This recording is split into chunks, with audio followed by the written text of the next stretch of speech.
तो आलोचना करुले आम जहाँ ओडिशार none government aided high school गुड़िक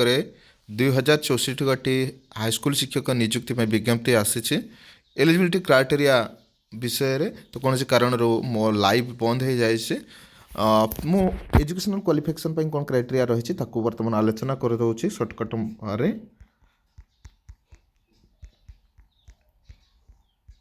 age limit कथा तो कहले देखो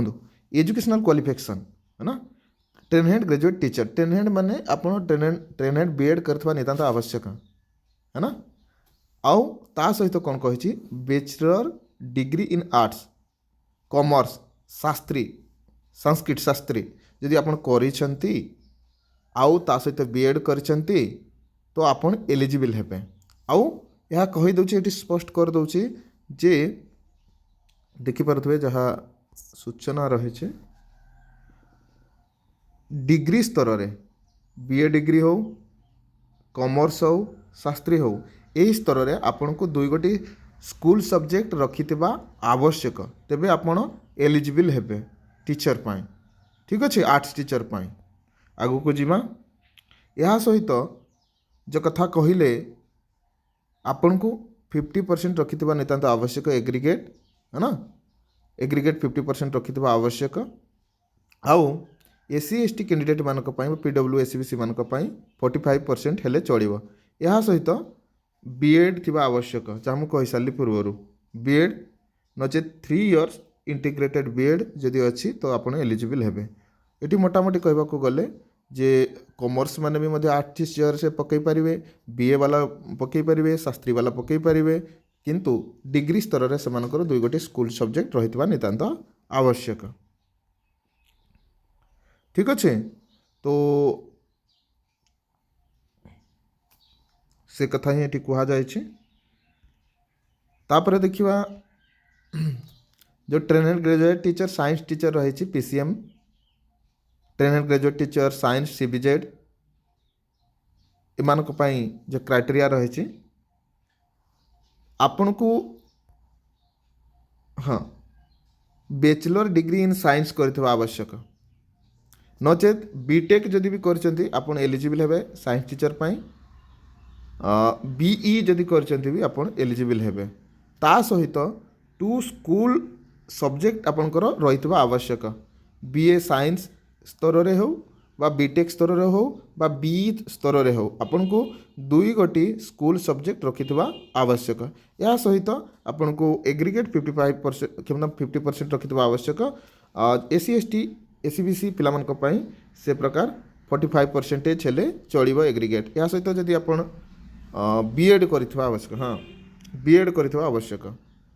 प्रथम डिग्री कथा कहले एबे ट्रेन हैंड कथा कहूछे कि आपन को बीएड करिथबा नितांत आवश्यक आउ जदि बीएड एमएड भी करचंती 3 इयर तो आपन एलिजिबल हेबे इंटीग्रेटेड बीएड जदि करचंती ठीक अच्छे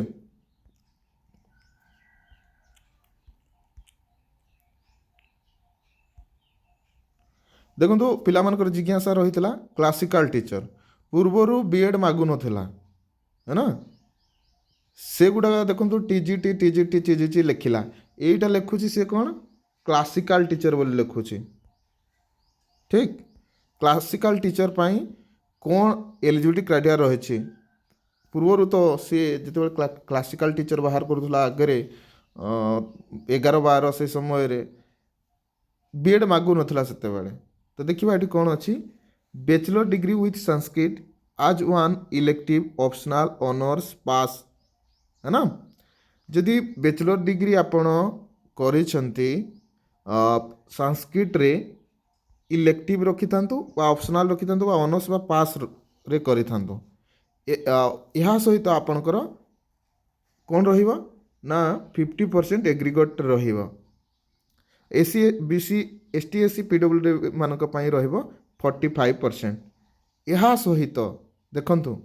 से कहीदेला एंड बोली कहीदेला जदि एतकी कही था तो पिला माने जो मैंने नॉन बीएड भी से मैंने एलिजिबल होता है ना तो ये सी कहीदेला देखो एवं बोली कहीदेला शिक्षा शास्त्री संस्कृत है ना बीएड करथिबा आवश्यक देखंतु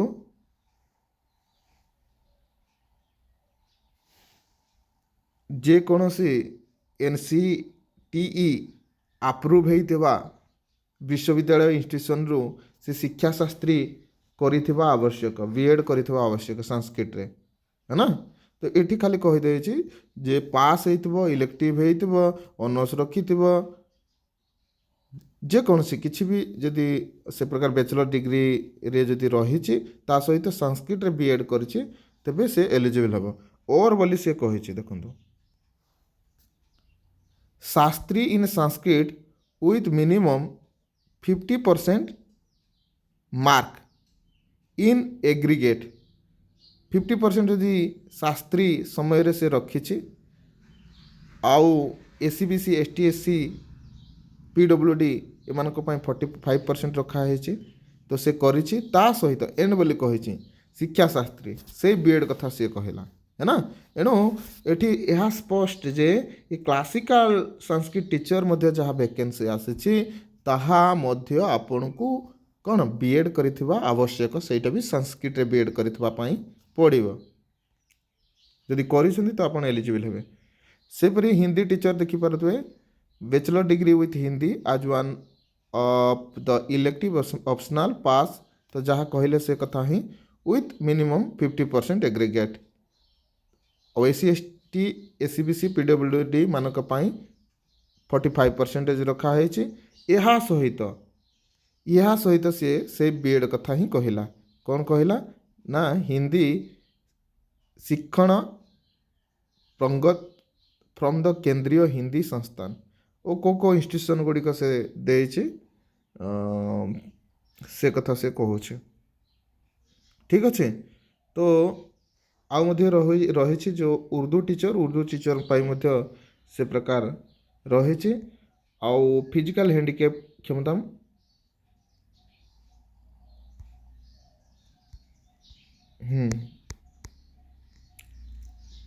हाँ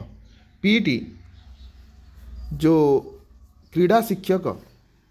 फिजिकल एजुकेशन टीचर रहिबे तांको पाई कौन सबू क्राइटेरिया रही। +2 और इट्स इक्विवेलेंट एग्जामिनेशन आपन +2 करिथिबे नचेत ता सहित इक्वाल होउतबो से कोर्स कोनसी करिथिबे। ता सहित CPED DPED BPED MPED जदि करिसंती तो आपन एलिजिबल हेबे। ए देखिले आमे कौन देखिले ना educational qualification both TGT arts science से प्रकार जो क्लासिकल टीचर संस्कृत हिंदी या सहित शारीरिक क्रीड़ा जो PET रही तांकर क्राइटेरिया अनेक तथ्य रही बड़ सिलेक्शन। हाँ आउ मध्य किछि आलोचना करदवा। मेथड ऑफ सिलेक्शन देखि पारथबे यार रिटिन हबो, है ना, रिटिन हबो आउ यह ऑफलाइन माध्यम रे हबो, या ऑनलाइन हबो ना, ये को माध्यम रे हबो ऑफलाइन माध्यम रे हबो, है ना। तो आपणकर 150 गोटी हाँ 150 मार्क्स रो ए एंट्रांस हबो, प्रवेशिका परीक्षा हबो जहाँकि MCQ मल्टीपल चॉइस क्वेश्चन आसीबो। आउ समय 2 घंटा दिया जिवो। सिलेबस मध्य उपलब्ध कर दिया जायछि SSB वेबसाइट रे। क्वेश्चन आपनकर रहिबो 100 गोटी क्वेश्चन। ये देखि पारुथबे कि यदि आपण क्वेश्चन गोटे ठीक करूछंती राइट होछि तो आपन को वैल्यू दिया जिवो 1.5। से प्रकार यदि भूल उत्तर दौरान नेगेटिव मार्क रही 0.5 कटा जीव, है ना। ए प्रकार आउ भी जहाँ सूचना रही आम आग को आलोचना करवा। धन्यवाद। BSS के कंजर चैनल जोड़ी होता जय जगन्नाथ।